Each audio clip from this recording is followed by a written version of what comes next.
परम शांति। देखो, तीन तत्व वाली आत्मा या पांच तत्व वाली आत्मा ज्यादा पुरुषार्थ कौन कर सकती है? क्योंकि ज्ञान लेने के लिए तो सबसे पहला पुरुषार्थ है ज्ञान लेना। तो ज्ञान लेने के लिए तो सूक्ष्म जगत की आत्मा इंडिपेंडेंट है।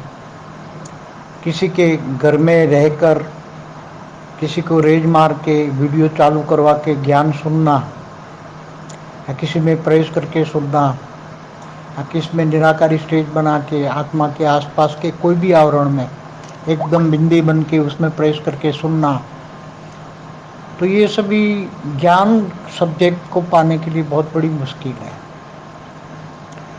इसलिए तीन तत्वों वाली आत्मा ज्ञान के लिए बहुत तड़पती है, बहुत ही मेहनत से ज्ञान सुनती है। इसलिए कई आत्माएं एक साथ में एक घर में, ज्ञानी तो आत्माएं 10-15 आत्मा कहीं एक घर में रहकर कहीं ना कहीं वीडियो उसको रेज मार के चालू करवाते हैं, ज्ञान में चलाते हैं, और 1 साल 2 साल 3 साल तक चलते रहते हैं। उसको भी चलाते हैं ज्ञान में, जिनके घर में सुनते हैं, जिसके माध्यम से सुनते हैं, साकारी माध्यम से।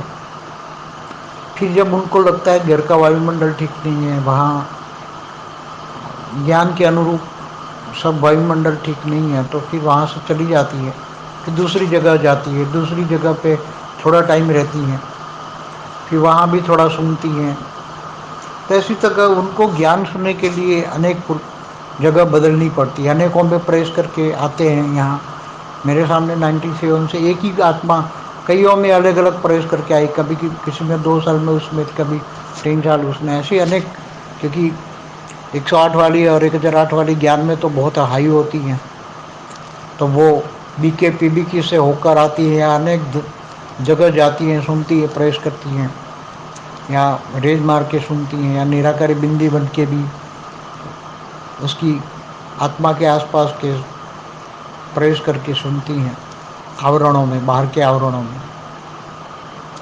तो एक बहुत अति गुह्य बात है। ओवरऑल मैंने कई बार वीडियो बोला है कि सूक्ष्म जगत की आत्मा जब ज्ञान आ जाए तो पुरुषार्थ करने में ज़्यादा तेज हो जाती है।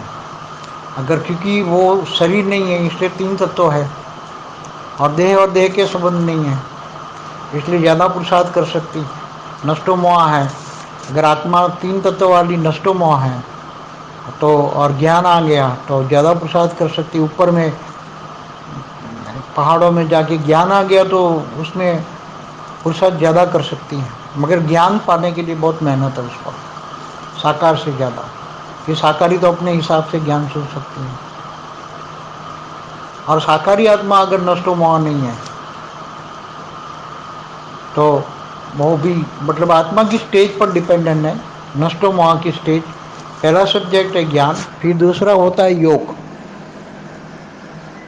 तो ज्ञान और योग की स्टेज आत्मा की अलग अलग धारणाओं पर चलती है। ज्ञान आने के बाद उसका योग नहीं लगता, कई बार आकारी आत्माएं भटकती रहती। ज्ञान तो है, मगर सूक्ष्म जगत की आत्माओं में इधर से इधर कई जगह भटक भटक कर कर्म बंधन बहुत आए हुए हैं। तो कर्म बंधन उस सूक्ष्म जगत की आत्माओं को भटका कर सूक्ष्म जगत में इधर उधर भटका रही हैं। तो सूक्ष्म जगत वाली आत्मा भी पुरुषार्थ चाहे तो भी नहीं कर सकती, कर्म बंधन आता है। कई बार उसको बहुत चांस, अच्छा चांस दिया जाए तो भी नहीं कर सकती। नष्टो मोह नहीं है, इच्छा मात्र में अविद्या नहीं है। इसलिए चाहे स्थूल जगत की आत्मा हो, चाहे सूक्ष्म जगत की आत्मा हो, ऐसी आत्माओं को पुरुषार्थ करने के लिए उसके कर्म बंधन बहुत खींचते हैं। सूक्ष्म जगत की आत्माओं को भी बहुत खींचते हैं, ऐसी तरह स्थूल जगत को भी बहुत खींचते हैं।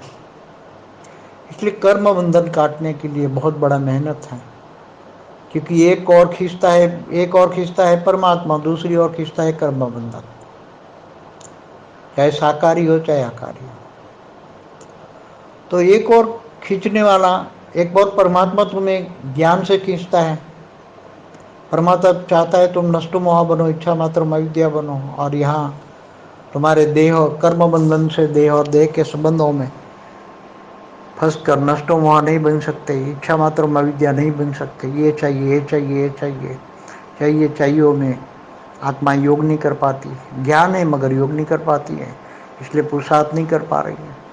तो दोनों में अलग अलग कैटेगरी की आत्माएं हैं और अलग अलग का पुरुषार्थ कर रही है।